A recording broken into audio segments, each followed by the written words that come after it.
Welcome back, Top 10 Gaming friends. I'm your host with the most, Johnny Rogers, and today we'll be telling you some of our favorite top 10 Zelda creepypastas.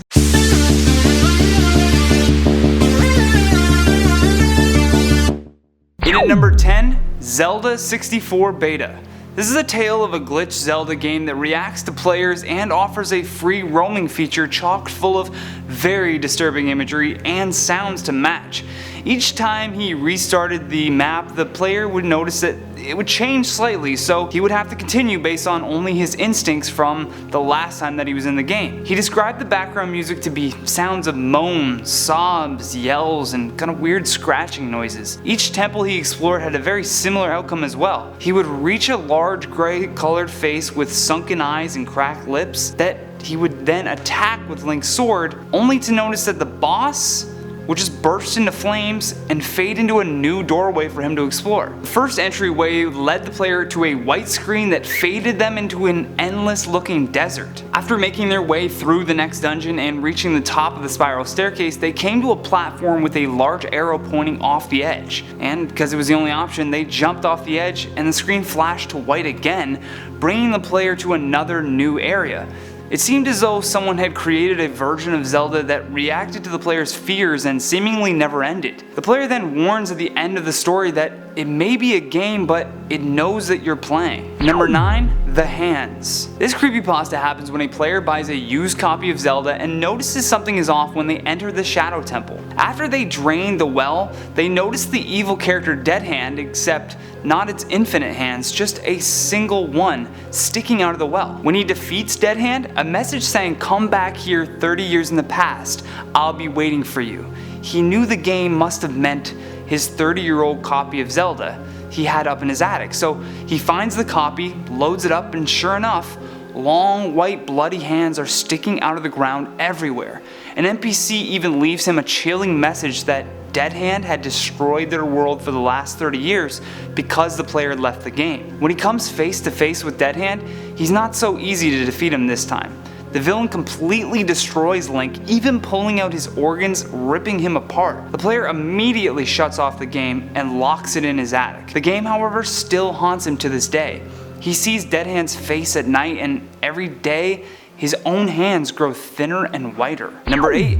EXO Racks. This creepypasta is a bit of a trip and details an interesting take on the beginnings of the character known as Link. The story begins with a terrible virus known as the EXO Racks that had killed the protagonist's family, and after the breakout, he remembers people banging on his door searching for survivors. They discovered several other kids his age that seemingly were immune to the disease, and so they hid them in a forest in hopes to study them under quarantine. Things begin to take a turn when some of the participants of the study start to see trails of light and even weirder hallucinations of creatures in the air. Soon thereafter, the people conducting the studies gave up entirely on the experiment with no hopes of creating a cure for the disease. Now, as it pertains to the other children, they soon befriended these imaginary characters, and as for our protagonist, well, he awoke to another trailing ball of light that descended to his bed and said, "Hello, Link, wake up.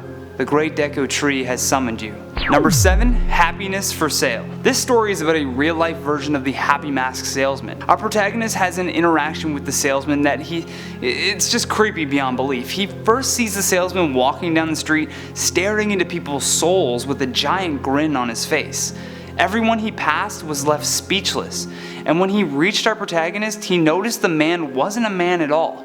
He appeared to be a demon who was ageless. The following day, he noticed the salesman had a shop in the town village and was welcoming people into it, yet not a word was ever spoken. The silence was deafening, so the boy decided to explore the shop, and on his way in, several people left with masks and glazed looks in their eyes. When he was about to confront the salesman as to his true identity, a young boy then walked in with his hands open, assuming asking for a mask, and the Happy Mask man cracked open his jaw and began eating the child. Terrified, our protagonist tries to run as the Happy Mask salesman reveals a new mask that he's made from the child's skin that he just consumed. He rushes home to tell his parents, who then venture back into town to confront this evil character, although when they arrive, the shop is gone. Our protagonist leaves us with this note: if you see a man in your hometown claiming to sell masks, a man who looks off and seems to be hiding something sinister, Stay away from him.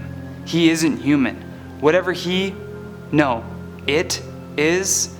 is the very essence of evil itself. Number 6, Majora's Mask. Not to be confused with the Ben creepypasta, this one adds to the Majora's Mask phenomenon. They were using a Game Shark though to mess with the game when an odd code came up that they hadn't seen before. In this hacked version, they noticed the moon was falling towards the earth, and covering the moon's grin was Majora's Mask. The eyes, however, were following the player every which way they looked. Following that, extremely disturbing images of characters being killed in gruesome deaths flashed across the screen. Suddenly, a hand came up and pulled the mask aside, and underneath was the Skull Kid. He then uttered the words, "You lost the game." The screen then goes black, and then their N64 automatically shuts off. Number 5, Link's Awakening. This creepypasta begins with a hacked copy of Zelda Link's Awakening. He realized something was off when the game starts with Link tossing and turning while Marin watches him. This hacked game also used the owl in the game to lure the player to different forests, prompting him to do horrible actions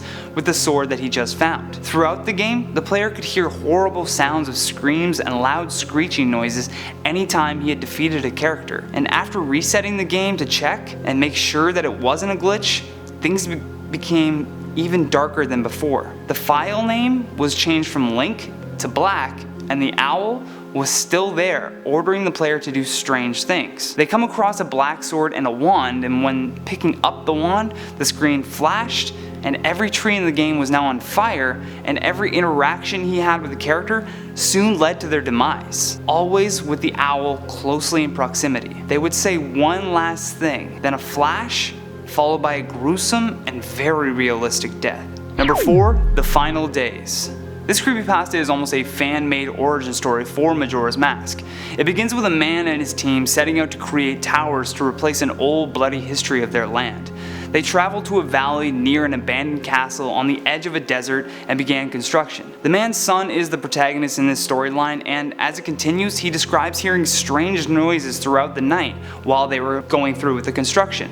And on one fateful night, a member of their construction team stumbled back to camp bloodied and terrified.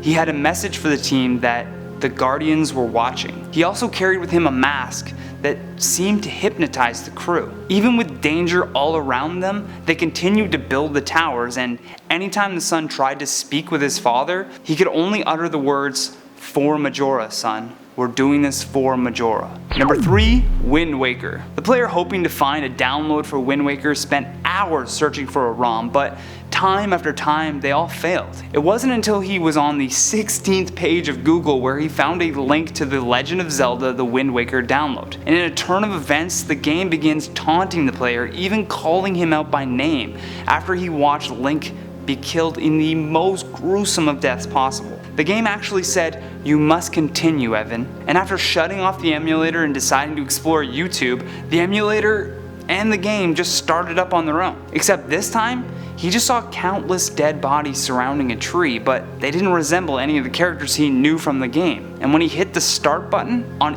each game save file, it just said, "You failed." Number 2, What If I Told You? This creepypasta is more so a letter to Skull Kid from Mayor Detour. This unique creepypasta tells the story of the clock tower and its malevolence within. It also hints at the reason why Majora's Mask called to the Skull Kid. Perhaps this letter was the reason why he sought it out in the first place. It urges him to seek out the Happy Mask salesman and steal the mask to use its almighty powers to end corruption. The letter goes into great detail as to why certain strange happenings go on, from children being tortured to human sacrifices to ward off a giant creature that returns with every full moon. He ends the letter by saying, "I hope you plan this well, because it will be my final request. I hope it is for the best after all." Number 1, Ben. This is our number 1 spot because it is believed to be the creepypasta that began everything for Zelda creepypastas. It also has several story arcs and added parts, but I will get to as much as I can to describe its origins.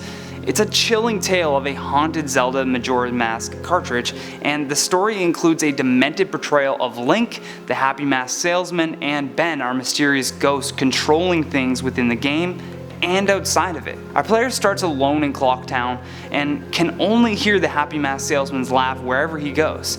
His character is also in a kind of twisted state. The words on the screen are absolute gibberish, with the only clear sentence being, "You've met with a terrible fate, haven't you?" After a number of weird things happen in the game, the ghost seemingly takes over his computer and begins chatting with him through an AI clever bot. But the bot tells Ben that he enjoyed messing with his computer and that he wanted to toy with the player. Then saying, "If I hadn't revealed myself and stayed hidden, only doing little things to play with you, close out your windows, turn off your computer, move your mouse by itself, little things, makes you wonder if I am there, but you never know. Give you little hints that I am. I wanted to do something different with you." And that has been the top 10 Zelda creepypastas. To read the full stories, you can search Zelda in the creepypasta wiki page. And if you enjoyed this video, hit that thumbs up button. Also, make sure to click the playlist on the screen for more videos like this one. And as always, to stay up to date with our newest videos, you gotta hit that subscribe button. Plus, let us know down in the comments which story freaked you out the most. From Top 10 Gaming, I'm Johnny Rogers, and until next time, take care.